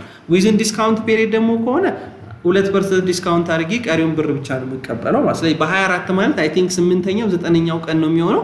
ስለዚህ 2% ዲስካውንት እንሰጣለን ማለት ነው። 2% ዲስካውንት የ700ን ስንሰጥ ስንት ይመጣ? 14 ብር ዲስካውንት እንሰጥና አክቹአሊ ሪሲቭድ የምናደርገው የካሽ መጠን ስንት ይሆናል ማለት ነው? 686 ብር ይሆናል። ስለዚህ what is the amount of cash received ስለሆነ የተጠየቅነው we can call it the answer will be 686 እንላለን ማለት 686። Okay, next, which of the following does the conceptual framework identify as a primary users of general purpose financial report? So conceptual framework ላይ የጀነራል ፐርፐስ ወይም ለጀነራል ፐርፐስ የሚቀርቡ ፋይናንሻል ሪፖርቶችን ፕራይመሪ ዩዘርስ ማን ነው? the primary users ብሎ ኤክስፕሌን ያደረገው ነው። የጀነራል ፐርፐስ ለጀነራል ፐብሊክ የሚቀርቡ ሪፖርት አዘው ማሰራት ለማይችሉ ለጀነራል ፐብሊክ የሚቀርበው ሪፖርት ጀነራል ፐርፐስ ፋይናንሻል ሪፖርት ይባላል። ሶ who is the primary users of general purpose financial report according to the conceptual framework? those are እነማን ናቸው? ዲ ነው አይደለ? ኤግዚስቲንግ ኤንድ ፖቴንሻል ኢንቨስተር፣ ገቨርንመንታል ኤጀንሲዎች፣ ኤኒ ጀነራል ፐብሊክስ ኤክስተርናል ዩዘርሶች በሙሉ we can call it a primary users of general purpose financial report. Okay, next, suppose an asset with a cost of 80,000 and residual value is 10,000 which had been 60% depreciated was sold for 30,000 in cash, so the company is recognized ነው የሚለው። so 80 ሺህ ብር ኮስት ያወጣንበት ሬዚጁዋል ቫልዩ 10 ሺህ ብር የሆነ እና 60% ዲፕሪሺየትድ ያደረገውን አሴት በ30 ሺህ ብር ብንሸጠው ምን ያክል ጌን ወይም ሎስ ይኖራል ነው ጥያቄ። እንዳትረሱ 80 ሺህ ብር ያወጣንበት አሴት ስንት ፐርሰንት ዲፕሪሺየት አድርጓል? 60% ዲፕሪሺየት አድርጓል። ስለዚህ በ60% ስታባዙት አይ ቲንክ 48 ሺህ ይመጣል። ስለዚህ አኮሙሌት ዲፕሪሲዬሽኑ 48 ሺህ ነው ማለት ነው። የተሸጠው በስንት ነው? በ30 ሺህ ነው። ስለዚህ ቡክ ቫልዩንና የተሸጠበትን ዋጋ ነው የምናነጻጽረው። ቡክ ቫልዩን ደግሞ ለማግኘት 80 ሺህ ሲቀነስ አኮሙሌት ዲፕሪሲዬሽኑ ማድረግ አለባችሁ። 80 ሺህ ሲቀነስ 48 ሺህ ስታደርጉ 32 ሺህ ይመጣል። ስለዚህ የመዝገብ ዋጋው 32 ሺህ የሆነን አሴት እኛ በ30 ሺህ ብር ሸጥ ነው ማለት is that gain or loss? ሎስ አይደለም። ምክንያቱም ይሄው 32 ሺህ ብር ሊያወጣ የሚችለው ቡክ ቫልዩ 32 ሺህ ብር የሆነን ነገር እኔ በ30 ሺህ ብር ሸጥኩት ማለት ኦልሬዲ 2 ሺህ ብር ከስራል። ኦልዌይስ ፕሮሲድ ቫልዩ ከቡክ ቫልዩ የሚያንስ ከሆነ we can call it ምን አጋጥማን እንላለን? ሎስ አጋጥማን እንላለን። so the answer is D ይሆናል ማለት። Okay, next, a Pacific company leased a building with adjoining lands for 20 years. So መሬትና አጠቃላይ መሬቱን ቢልዲንግም ያለበት መሬት በፋይናንሻል ሊዝ ተከራይተናል። So the fair value of the leased yield interest in the building, የቢልዲንጉና የላንዱ ፌር ቫልዩም ደግሞ የተከራየ ነው። የቢልዲንግና የላንዱ ፌር ቫልዩ ተሰጥቶናል። የቢልዲንጉ ፌር ቫልዩ 4,200,000 ሲሆን የላንዱ ፌር ቫልዩ ደግሞ 5 ሚሊዮን። But on this financial lease agreement ምን ተብሏል? The title to the land is not expected to pass at the end of the lease ይላል። የሊዝ ተርሙ ሲያልቅ የመሬቱ ባለቤትነት ከአከራዩ ወደ ተከራዩ አይተላለፍም። የቢልዲንጉ ብቻ ነው እንጂ the titles does not pass የላንዱ ታይትልስ የላንዱ ኦነርሺፕ ከአከራዩ ወደ ተከራዩ ትራንስፈር አይሆንም እያለ። ስለዚህ ጠይቀው ምንድነው ታዲያ what amount should be recognized in relation to the financial lease in a financial statement of Pacific Company? So Pacific Company financial report ሲያዘጋጅ ምን financial statement ላይ ሪፖርት የሚያደርገው የቱን ነው? ላንዱን ነው? ቢልዲንጉን ነው ወይ ሁለቱንም ነው ወይስ ምንም ሪፖርት አያደርግም ነው? so financial lease ስለሆነ ownership right transfer የሚሆነው የቢልዲንጉ ስለሆነ we can record it as a የቢልዲንጉን fair value እንደ አሴት ይመዘግባል ማለት። እዚህ ጋር ግን ምን ማስታወስ አለባችሁ? ኦፕሬቲንግ ሊዝ ምንድነው? ፋይናንሲንግ ሊዝ ምንድነው? አንድ ሊዝ ኦፕሬቲንግ ሊዝ ለመባል ፋይናንሲንግ ሊዝ ለመባል 4 ካፒታላይዜሽን ክራይቴሪያዎች አሉ። እነዛን ክራይቴሪያዎችን IFRS 16 ላይ ሪማይንድ ማድረግ አለባችሁ ፋይናንሲንግ ሊዝ እና ኦፕሬቲንግ ሊዝን ለመለየት ማለት። ኦኬ ኔክስት ኪዩን ካምፓኒ ፐርቼዝ 100 ፒሲ 100 ፒሲ ተገዝቷል። 100 ፒሲ ተገዝቷል። ኢን ኤክስቼንጅ ፎር ኢሹዊንግ 5000 of it is ordinary shares። ስለዚህ 100 ፒሲ ገዝተን ምንድነው የሰጠናቸው? 5000 ኦርዲነሪ ሼሮቻችንን ነው የሰጠናቸው። 5000 አክሲዮን ሰጠን 100 ፒሲ ነው የገዛነው። ነገር ግን the selling price for each ፒሲ እያንዳንዷን ፒሲ እንግዛት ብንል ግን ስንት ብር ታስወጣን ነበር? 250 ብር ታስወጣን ነበር። እያንዳንዷ ሼር ደግሞ እያንዳንዷ አክሲዮን ደግሞ ፐር ቫልዩዋ አንዷ አክሲዮን ዋጋዋ ደግሞ ለብቻዋ ያላት ፐር ቫልዩ ደግሞ ስንት ነው? 4 ብር ነው።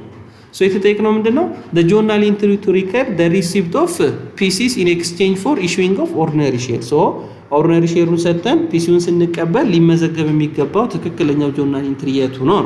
ስለዚህ ኦብቪየስሊ አሴቶቻችንን በእንደዚህ አይነት በሼር በምንገዛበት ወቅት ትራንዛክሽኑ ሲመዘገብ የመጀመሪያ ዴቢት የሚሆነው አሴቱ ዴቢት የሚሆነው በአሴቱ ፌር ቫልዩ ነው። አሴቱ በገንዘብ ቢገዛ ኖሮ ምን ያክል ያስወጣል የሚለው ነው ዴቢት የምናደርገው ማለት።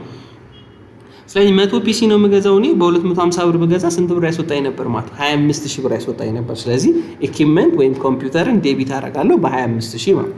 ሶ የሰጠናቸው የአክሲዮኖች ደግሞ ኦልዌይስ ክሬዲት የሚሆኑት መጀመሪያ በፐር ቫልዩአቸው። ሶ የሰጠውት አክሲዮን ስንት ነው? 5000 ነው። ፐር ቫልዩ ስንት ነው? 4 ብር። ስለዚህ 5000 ሲባዛ በ4 20000 ሆነ። 20 ኦርዲነሪ ሼር ብዬ ክሬዲት አደርጋለሁ በ20000 ማለት።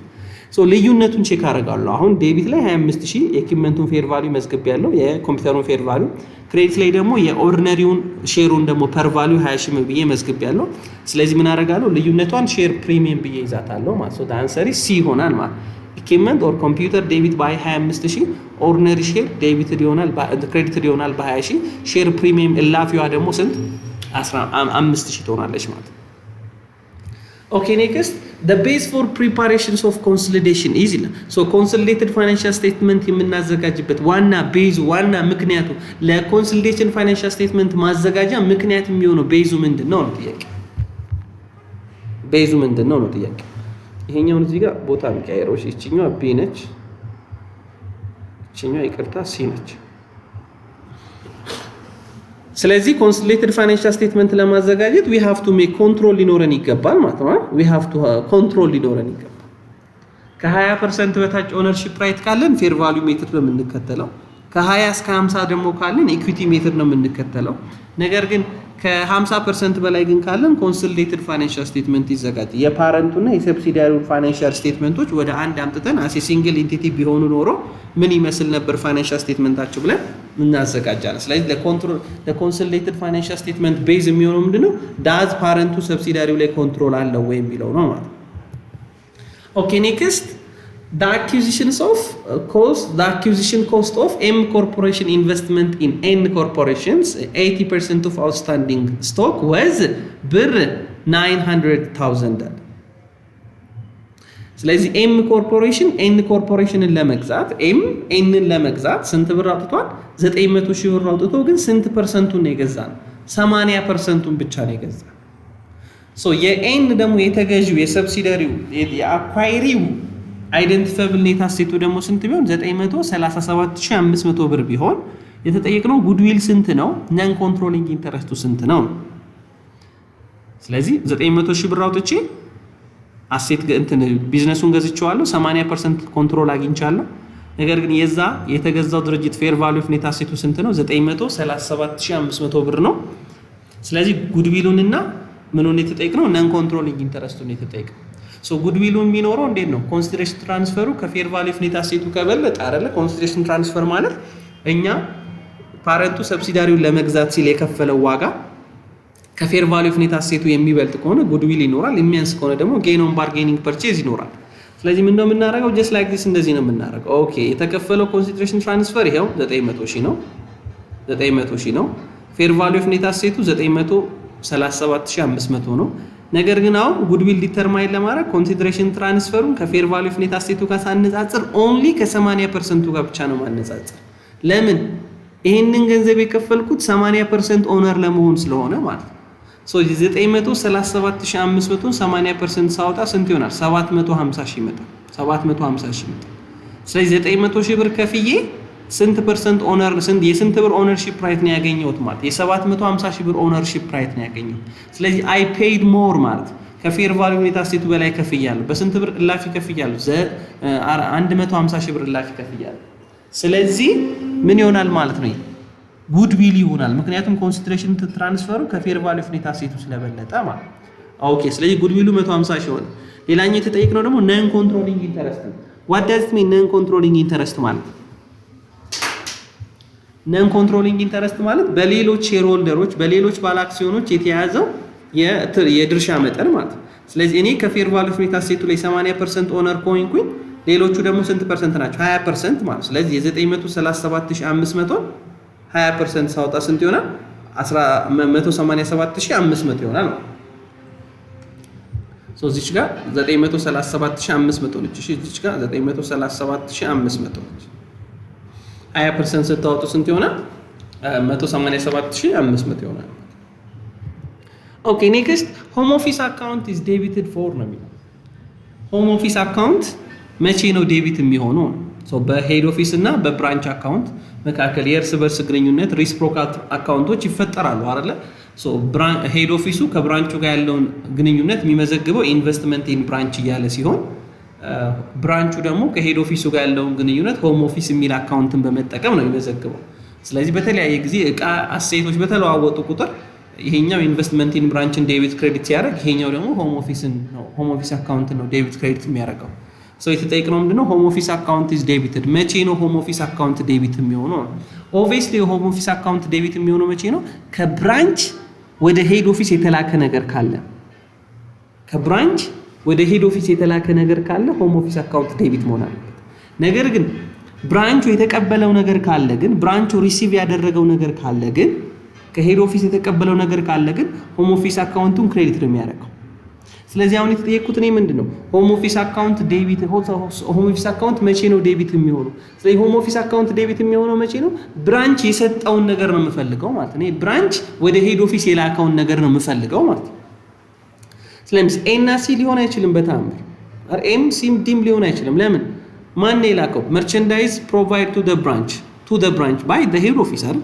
መርቸንዳይዚንግ ኢንቨንተሪ፣ ካሽም ሌሎች አሴቶችም ከሄድ ኦፊሱ ወደ ብራንች በሚላኩበት ወቅት ሄድ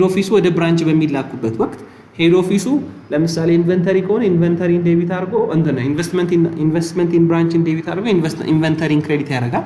ተቀባዩ ብራንችስ ኢንቨንተሪን ዴቢት አድርጎ ሆም ኦፊስን ነው ክሬዲት የሚያደርገው። ስለዚህ ካሽም ቢሆን ዋቴቨር በዚህ መልኩ ነው የሚሄደው። ነገር ግን ፊክስድ አሴቶች ቋሚ ንብረቶች በሄድ ኦፊሱ ቡክ ላይ አይመዘገቡም ብለናል። ቋሚ ንብረቶች በሄድ ኦፊሱ ቡክ ላይ አይመዘገቡም። ስለዚህ ኢቭን ብራንቹ እንኳን ፊክስድ አሴቱን ፕላንት አሴቱን ቢገዛ ወደ ማን መላክ አለበት? ወደ ሄድ ኦፊሱ መላክ አለበት። የሄድ ኦፊሱ መዝገብ ላይ ነው የሚመዘገበው ማለት። ስለዚህ ልክ ፊክስድ አሴቶችን ብራንቾች በሚገዙበት ወቅት ምን አድርገው ነው የሚመዘግቡት? ሆም ኦፊስን ዴቢት ካሽን ክሬዲት አድርገው ይመዘግባሉ ብራንቾቹ። ሄድ ኦፊሱ ደግሞ ምን ያደርጋል? በዛ ሰዓት ምን ያደርጋል? ኢኩዊፕመንቱን የተገዛውን ኢኩዊፕመንት ዴቢት ያደርግና ኢንቨስትመንት ኢን ብራንቹን ክሬዲት ያደርጋል ማለት ነው። the answer is B ሆነ። ኦኬ ኔክስት the David Corporation manufacturing X, Y and Z ሶስት የተለያዩ ፕሮዳክቶችን በአንድ ጆይንት ፕሮሰስ በአንድ የምርት ሂደት ሶስት የተለያዩ ፕሮዳክቶችን ነው የሚያመርተው። ኤክስ ብዛት 2000 ይመረታል፣ ዋይ 3500 ይመረታል፣ ዜድ ብዛት 4000 ይታተማል። ሴን ሪስፔክቲቭሊ ፐር ዩኒት ሴሊንግ ፕራይሳቸው አት ስፕሊት ፖይንት ጆይንት ፕሮዳክሽን ፕሮሰሳቸውን ጨርሰው በሚለያዩበት ወቅት ደግሞ ኤክስን በ30 ብር መሸጥ ይቻላል፣ ዋይን በ20 ብር መሸጥ ይቻላል፣ ዜድን ደግሞ በ10 ብር መሸጥ ይቻላል። በጋራ ለመጡበት ለጆይንት ፕሮሰሳቸው ደግሞ የወጣው ወጪ ስንት ቢሆን 75000 ብር ወጪ ወጣባት። ለጆይንት ኮስት አፕ ቱ ስፕሊት ፖይንት የወጣባቸው 75000 ብር። የተጠየቅነው ምንድነው? if the joint costs are allocated based upon the sale value at a split point በስፕሊት ፖይንት ባላቸው የሴል ቫልዩ ባላቸው የሴልስ ሪቬኑ መጠን ጆይንት ኮስቱን የወጣባቸውን 75000 ብር አሎኬትድ አድርጉ ብንባል what amount of joint cost will be allocated to X product ነው።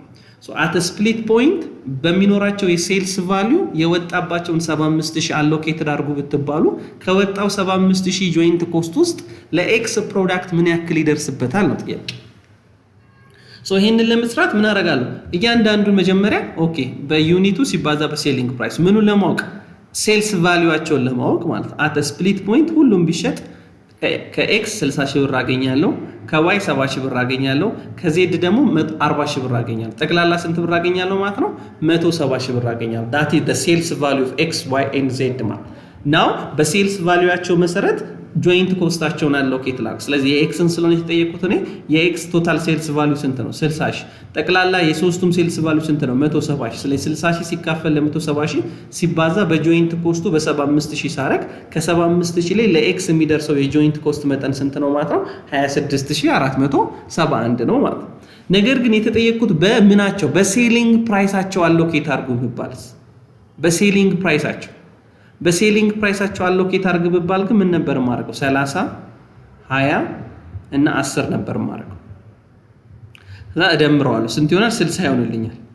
ከዛ የኤክስን ለማግኘት ምን አደርጋለሁ? አሁን 30 ሲካፈል ለ60 ሲባዛ በስንት አደረግ ነበር? በ75000 አደረግ ነበር። በምኑ ብትጠየቅ? በሴል ፕራይሱ ብትጠየቅ ኖሮ ማለት ነው። ኦኬ ሌላም ልትጠየቁ ትችላላችሁ። በዩኒቱ በተመረተው በሌቭልስ ኦፍ ኳንቲቲ ልትጠየቁ ትችላላችሁ። በዚህ ደግሞ ከሆነ 2000 3500 ከዛ 4000 እንልና እንደምረዋለን ማለት ነው። 2000 3500 እና 4000 ብለን እንደምረው ስንደምረው ስንት ይመጣል? 9000 ይመጣል። 9500 ይመጣል። ከዛ የኤክስን ለማወቅ ምን አደርጋለሁ ማለት ነው? 9500 አይደል ቶታሉ የኤክስን ለማወቅ ምን አደርጋለሁ 2000 ሲካፈል ለ9500 ሲባዛ በ75000 ያደርግ ነበር ምን ብጠየቅ ኖሮ ኢን ተርምስ ኦፍ ኳንቲቲ ኢን ተርምስ ኦፍ በተመረተው ምርት ኮስትን አሎኬትድ አድርግ በባል ነው አሁን ግን የተጠየቁት በሴል ቫልዩ ስለሆነ ሴል ፕራይሳቸውን ወሰድኩኝ ኳንቲቲያቸውን ወስጂ ወደ ሴልስ ቀየርኩት በዛ መሰረት አሎኬትድ አደረኩኝ ማለት ነው Okay, next, Mary work at a convenient store and is paid ስንት ብር ይከፈላት ነበር 400 ብር per week ይከፈላታል but she consider enrolling in college ወደ ኮሌጅ ገብታ ዲግሪዋን መያዝ ፈልጋለች ስራዋን አቆማ ማለት so she think she will have to quit her jobs if go to college so ወደ ኮሌጅ ከገባች ስራዋን ታቆማለች ስለዚህ እሷ ምን መረጠች ወደ ኮሌጅ መግባትን መረጠች ወደ ኮሌጅ መግባትን ስትመርጥ ግን ታገኝ የነበረውን ደሞዝ አጣች አይደል the wage that she will lose if choice ኮሌጁን ከመረጠች ያ ታገኝ የነበረውን ደሞዝ ማጣቷ ምንም የሚባል ኮስት ነው ምንም የሚባል ኮስት ነው obviously opportunity cost አይደል opportunity snack cost ማለት it is historical cost it is past cost ነው adjust ልናደርገው ልንለውጠው ልናሻሽለው የማንችለውን ኮስት snack cost እንጠል ብለን እንጠራዋለን prime cost ማለት ምን ማለት ነው prime cost ደግሞ ማለት prime cost ደግሞ ማለት ነው direct material plus direct labor ነው ዲፈረንሻል ኮስት ደግሞ ማለት በሁለት ኦልተርኔቲቮች መካከል የሚኖረው የኮስት ልዩነት ነው ዲፈረንሻል ኮስት የሚባለው ለምሳሌ ጠረጴዛውን በእንጨት ካመረት ነው 100 ብር ያስወጣናል በብረት ካመረት ነው ግን 120 ብር ያስወጣናል ስለዚህ በሁለት ኦልተርኔቲቮች መካከል ዲፈረንሻል ኮስቱ ስንት ነው 20 ብር ነው 20 ብር Okay, next, the following data is related to the direct material cost for a department B. So, department B, a direct material cost information ሰብስበናል. Actual የተጠቀምነው የዳይሬክት ማቴሪያል መጠን ስንት ነው? 4600 ፓውንድ ወይም 4600 ኪሎግራምስ ነው.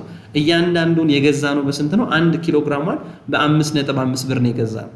ያሰብነው ግን ስታንዳርድ ኮስቱ ግን እንጠቀማለን ብለን ያሰብነው የዳይሬክት ማቴሪያል መጠን ስንት ነበር 4500 ፓውንድ ነው እያንዳንዱን እንገዛበታለን ብለን ያሰብነው ደግሞ 6 ብር ነበር ማለት ሶ የተጠየቅነው ምንድነው what is the direct material price variance ስንት ነው direct material price variance ስንት ነው so direct material price variance ማለት actual price minus standard price multiplied by actual quantity ነው የምናደርገው ስለዚህ actual price 5.5 ነው standard price 6 ነው ስለዚህ 5.5 ሲቀነስ 6 ሲባዛ በአክቹዋል ኳንቲቲ የተጠቀምኩት ደግሞ ስንት ነው 4600 ፓውንድ so I recorded on just like this ማለት ነው actual quantity minus standard quantity multiplied by actual quantity ያደርጋለሁ ማለት ነው 5.5 minus 6 multiplied by 4600 now is that favorable unfavorable ነው ይሄ ቫሪያንስ የተፈጠረው ቫሪያንስ የሚፈልግ favorable ቫሪያንስ ነው ወይስ የማይፈልግ unfavorable ቫሪያንስ ነው የሚለውን ቼክ ማድረግ አለብኝ favorable ነው ወይስ unfavorable ቫሪያንስ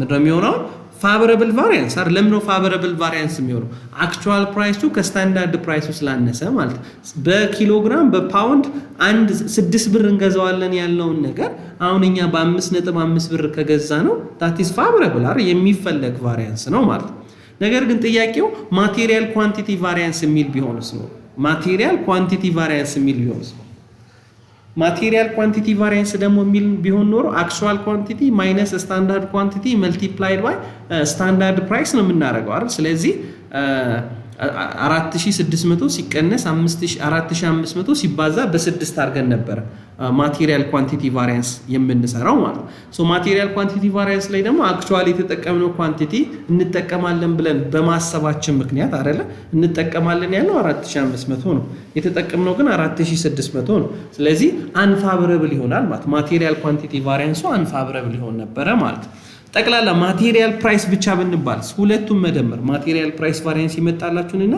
ማቴሪያል ኳንቲቲ ቫሪያንስ ሰርታችሁ አገኝታችሁ ሲደምሩት ማቴሪያል ፕራይስ ቫሪያንስ Okay, next, the discount rate that equate the present value of a project expected cash inflows to the present value of the project cost or equivalenting the rate that forced net present value equal to 0 net present value 0 የሚያደርገው ወይም ከፕሮጀክቱ የምንጠብቀውን የወደፊት ካሽ ፍሎ ወደ present value ስንሰራው ከኢኒሻል ኢንቨስትመንቱ ከኢኒሻል የፕሮጀክቱ ኮስት ጋር እኩል የምታደርገው ዲስካውንት ሬት ምን ትባላለች ነው net present value 0 የምታደርግ ወይም ደግሞ የpresent value of cash inflow እና የኢኒሻል ኢንቨስትመንቱን የፕሮጀክት ኮስቱን እኩል የምታረገው rate of return discount rate ምን ትባላለች which is known as internal rate of return አይደል internal rate of return ነው so ሶ ኔት ፕሬዘንት ቫልዩ የምንለው ደግሞ ኢኒሻሊ the present value of cash inflow ከምኑ ጋር አነጻጽር ከፕሮጀክቱ ካሽ ኢንፍሎ ጋር አነጻጽረን የምንሰራው ኔት ፕሬዘንት ቫልዩ የምንለው ከፖዚቲቭ ከሆነ አክሰፕት እናደርገዋለን ኔጌቲቭ ከሆነ ሪጀክት እናደርገዋለን ኢንተርናል ሬት ኦፍ ሪተርኑ ደግሞ ኔት ፕሬዘንት ቫልዩን ዜሮ የምታደርገው ዲስካውንት ሬት ከሰራን በኋላ ይቺ ሬት ከኮስት ኦፍ ካፒታሉ በላይ ከሆነች አክሰፕት እናደርጋታለን ከኮስት ኦፍ ካፒታሉ በታች ከሆነ ደግሞ ሪጀክት እናደርጋለን ፔይባክ ፔሪድ ደግሞ የምንለው ኢኒሻል ኢንቨስትመንቱን ለመመለስ ኢኒሻል ኢንቨስትመንቱን ያወጣነውን መልሰን ለመተካት ምን ያክል ጊዜ ይወስድብናል ኦልዌይስ ሲያንስ ጥሩ ነው ፕሮፊታብል ኢንዴክስ ደግሞ የምንለው ፕሬዘንት ቫልዩ ኦፍ ካሽ ኢንፍሎ ከሰራን በኋላ ወደፊት የምናገኛቸውን ካሽ ፍሎች ከሰራን በኋላ ደምረን ለኢኒሻል ኢንቨስትመንቱ ስናካፍል የምናገኘው ነው ከአንድ በላይ ከሆነ አክሰፕት እናደርገዋለን ከአንድ በታች ከሆነ ደግሞ ሪጀክት እናደርገዋለን ሶ ከዚህ ውስጥ አሁን ኔት ፕሬዘንት ቫልዩ ኢንተርናል ሬት ኦፍ ሪተርን እና ፕሮፊታብል ኢንዴክስ ታይም ቫልዩ ኦፍ መኒን ኮንሲደር የሚያደርጉ ሞደርን የካፒታል በጀቲንግ ቴክኒክ ሲሆኑ ፔይባክ ፔሪድ እና አካውንቲንግ ሬት ኦፍ ሪተርን ደግሞ ይሄ ትራዲሽናል ወይም ታይም ቫልዩ ኦፍ መኒን ኮንሲደር የማያደርጉ የካፒታል በጀቲንግ ቴክኒኮች ናቸው ማለት ነው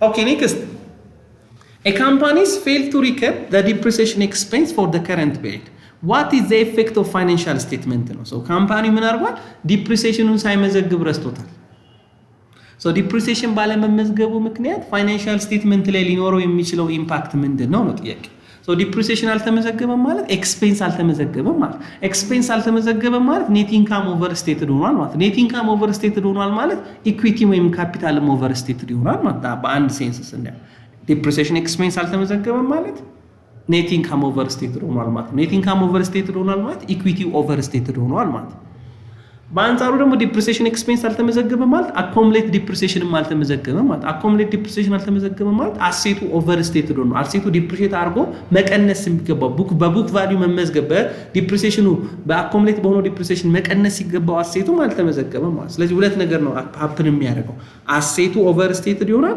ኦነርስ ኢኩዊቲውም ኦቨርስቴትድ ይሆናል ማለት so the answer is C Okay, next, Sunshine Traders and Import Export Firm in Ethiopia. So Sunshine Trader በኢትዮጵያ ውስጥ ኢምፖርት ኤክስፖርት ነው የሚሰራው ኢምፖርት ቴክስታይል ጨርቆችን ነው የሚያመጡት ሶ ሲያስመጡ ኮስት 320 ሺህ ብር ኢንሹራንስ 80 ሺህ ብር ፍራይት ደግሞ የማጓጓዣ ትራንስፖርት 80 ሺህ ብር ከፍለው ነው ያስመጡት ስለዚህ ሲአይኤፍ ስንት ነው ወይም ኮስት ኢንሹራንስ ፍራይቶ ስንት ነው ማለት ነው 480 ሺህ ብር ከፍለው ቴክስታይል ጨርቅ ያመጣል ነገር ግን ከሚከፈሉ ወደ ሀገር ውስጥ እቃዎች ሲገቡ ከሚከፈሉ ታክሶች መካከል የመጀመሪያው ከስተም ዲዩቲ ነው የጉምሩክ ቀረጥ ከ0 እስከ 35% የሚደርስ እንደ እቃው አይነት የሚለይ ታክስ ነው ስለዚህ 50 ሺህ ብር ደግሞ ከፍለዋል ከስተም ዲዩቲ ታክስ ስንት ብር ከፍለዋል 50 ሺህ ብር ከፍለዋል ሶ የተጠየቅነው ስንት ነው ታዲያ ስንት ኤክሳይዝ ታክስ ይከፍላሉ አስዩም ዛት ቴክስታይል ላይ የሚጣለው የኤክሳይዝ ታክስ ሬት 10% ቢሆን ሸንሻይን ትሬድስ ምን ያክል የኤክሳይዝ ታክስ ሬት መጠን ይከፍላል So obviously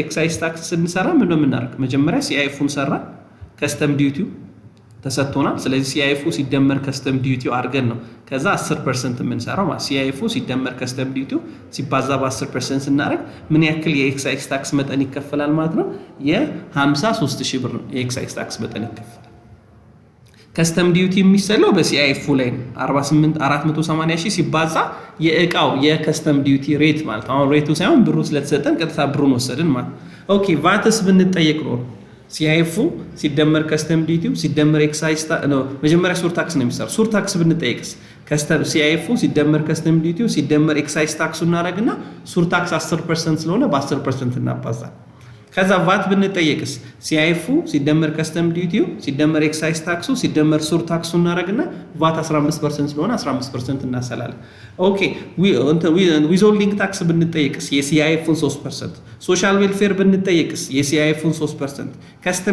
ከስተም እንትን ይሄ ስካኒንግ ፊ ብንጠየቅስ የሲአይኤፉን 0.07% ነው ምንሰራው ነገር ግን ሱር ታክስ ከተከፈለ ሶሻል ዌልፌር ታክስ አይከፈልም ሶሻል ዌልፌር ታክስ ከተከፈለ ደግሞ ሱር ታክስ አይከፈልም ማለት so the answer is A next an accounting system that serve as an essential advice to prevent overspending of governmental fund appropriation so ከታሰበው ከተፈቀደው ከአፕሮፕሪዬሽኑ በላይ አውቶራይዝድ ከሆነው ሊሚት ከተደረገው በላይ ኦቨር ኤክስፔንዲቸር እንዳይኖር ስንል የምንጠቀመው የአካውንቲንግ ሲስተም ምን ይባላል የአካውንቲንግ ሲስተም ይባላል። ኦብቪየስሊ ገቨርንመንታል ፈንዶች በሙሉ የሚጠቀሙት የአካውንቲንግ ሲስተም ምንድነው?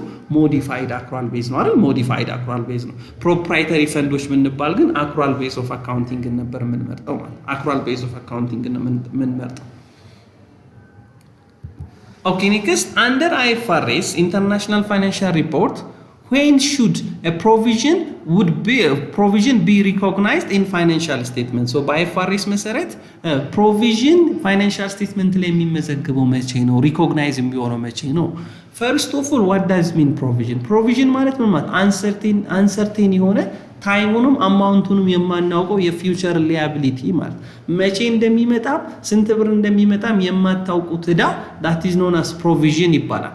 ነገር ግን ፕሮቪዥን ፋይናንሻል ስቴትመንት ላይ ሪኮግናይዝ እንዲሆን ሁለት ነገሮችን ማሟላት አለበት። አንደኛው ፕሮባብል መሆን መቻል አለበት። ይሄ የማናውቀው ሊያቢሊቲ የመምጣት እድሉ የመሆን እድሉ ከ50% በላይ መሆን መቻል አለበት። አንድ ሁለተኛ አማውንቱ ሪላያብሊ ኤስቲሜትድ መሆን መቻል አለበት። ስለዚህ if it is probable and if it is amount is reliably estimated መሆን የሚችል ከሆነ that should be ምን መደረግ አለበት ማለት ነው?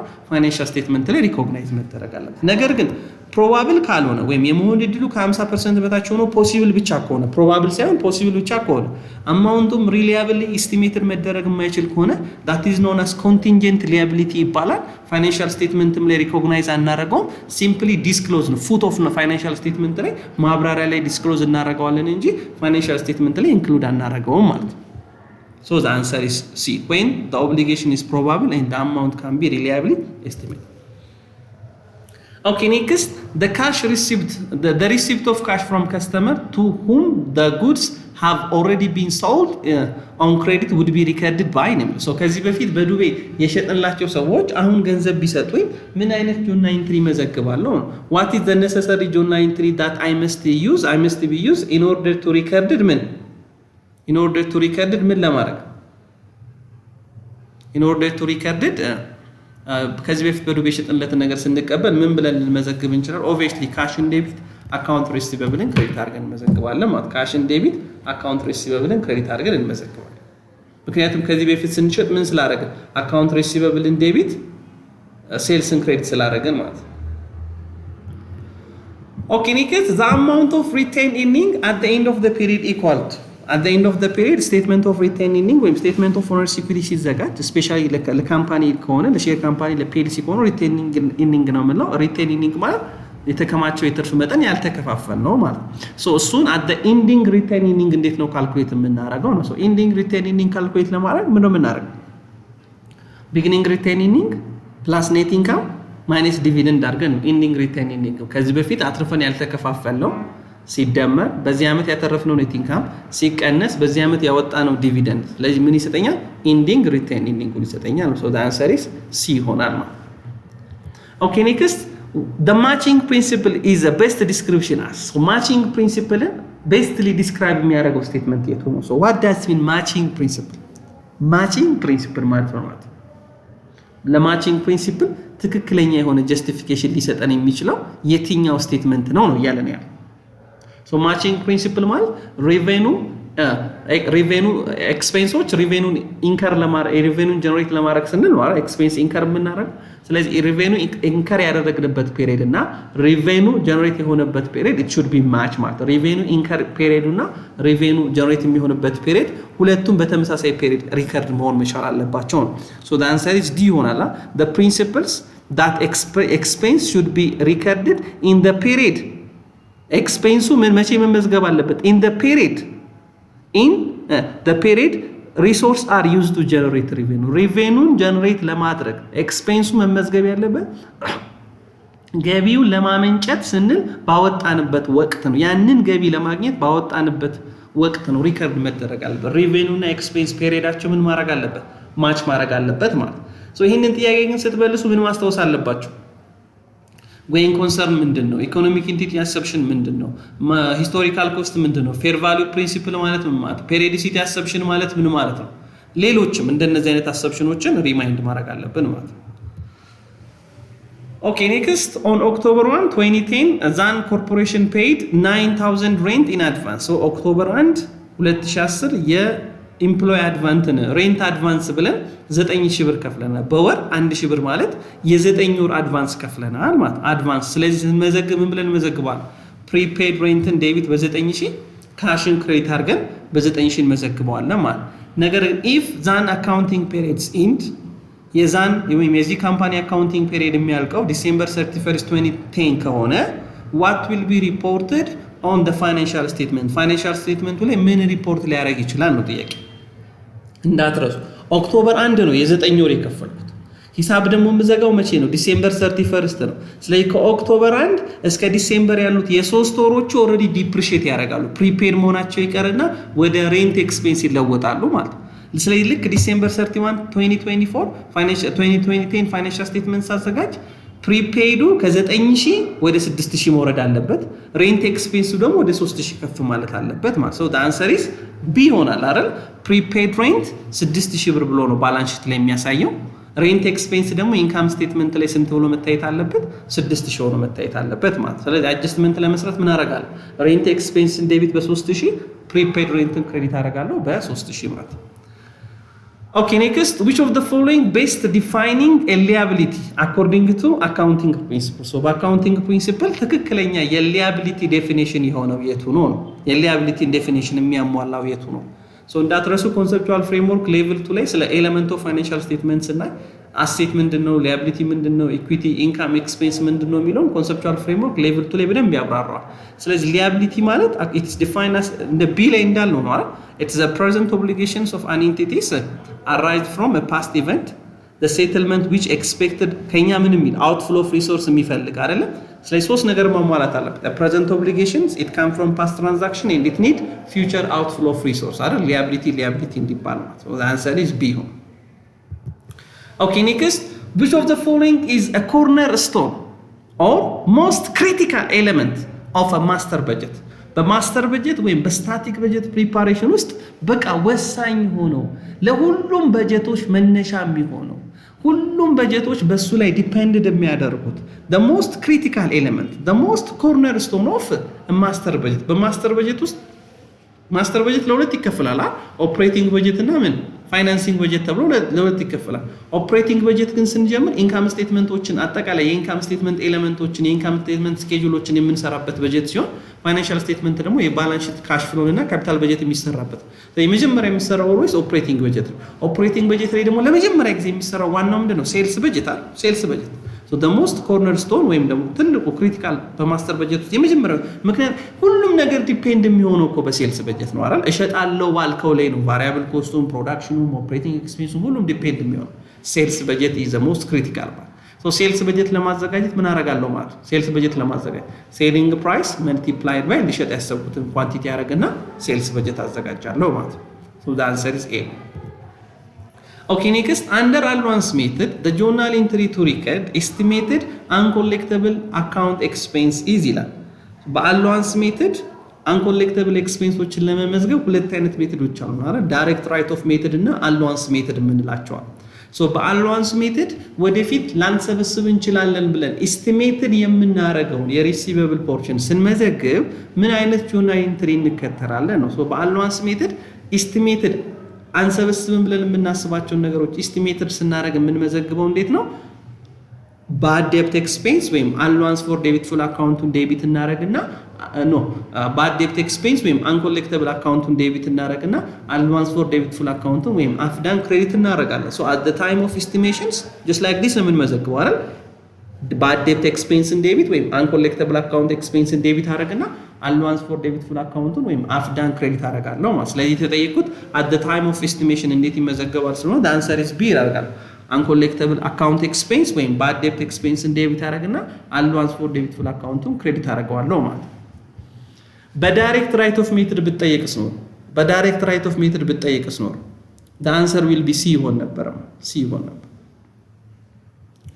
Okay, next, if a demand of 1 year is 25,000 units በአመት ውስጥ የምንጠቀመው ዲማንድ የምናደርገው የምንፈልገው ለፕሮዳክሽናችን ለምርታችን የሚያስፈልገን ዩኒት 25,000 ዩኒት ከሆነ ሬሌቫንት ኦርደሪንግ ፎር ኢች ፐርቼዝ ኦርደር አንድ ጊዜ ገበያ ወጥተን ደግሞ ተጨማሪ ሮ ማቴሪያል ተጨማሪ ነገር እንግዛ ስንል ደግሞ ሪሌቫንት ኦርደሪንግ ኮስታችን ደግሞ 210 ብር ከሆነ እና ኬሪንግ ኮስት ፎር 1 ዩኒት አንዷን የገዛናትን ከ25000 ዩኒት ውስጥ አንዷን የገዛዋትን ዩኒት ስቶር ለማድረግ ሴቭ ለማድረግ ደግሞ የማወጣው ወይም ኬር ለማድረግ ሆልድ ለማድረግ የማወጣው የስቶሬጅ ኮስት እና ሌሎች ተያያዥ ኬሪንግ ኮስቶቼ 25 ብር ቢሆን ዜን ኢኮኖሚክ ኦርደር ኳንቲቲው ስንት መሆን አለበት ነው። ሶ አኑዋል ዲማንድ 25000 ከሆነ አንድ ጊዜ ኦርደር ሳደርግ 210 ብር የማወጣ ከሆነ ኬሪንግ ኮስቴ ደግሞ ለአንድ ዩኒት 25 ብር ከሆነ ገበያ ስወጣ ታዲያ ኦፕቲማል የሚባለው ትክክለኛ የሚባለው የኢንቨንተሪ ኮስቴን ሬዲዩስ ለማድረግ ምን ያክል አማውንት ኦፍ ዩኒት ነው ኦርደር ማድረግ ያለ በአንድ ኦርደር አንድ የገበያ ስወጣ ስንት ዩኒት ነው መግዛት ያለብን ስንት ዩኒት ነው ኦርደር ማድረግ ያለብኝ ነው ኢኮኖሚክ ኦርደር ኳንቲቲ ሞዴል የምንለው ማለት ነው። ሶ ኢኮኖሚክ ኦርደር ኳንቲቲ ሞዴል ለመስራት ይህንን ፎርሙላ የምንጠቀመው the square root of 2 multiplied by ordering cost multiplied by annual demand divided by holding cost ወይም carrying cost ነው የምናደርገው። ስለዚህ እኛ ምን እናል 2 multiplied by annual demand ስንት ነው 25000 ነው። ordering cost አንድ ጊዜ ኦርደር ስናደርግ የምናወጣው ወጪ ስንት ነው 210 ብር ነው። ለኬሪንግ ኮስቱ አንዷን ዩኒት ኬሪ ለማድረግ የምናወጣው ሆልዲንግ ኮስታችን ስንት ነው 25 ነው። ስለዚህ 10,500,000 አይ ቲንክ ይመጣል። ስታካፍሉት ወደ 400 ምናምን ሺህ ይመጣል። 2 ሲባዛ በ25000 ሲባዛ በ210 ሲካፈል ለ25 ታረጉትና የሆነ ቁጥር ታገኛላችሁ።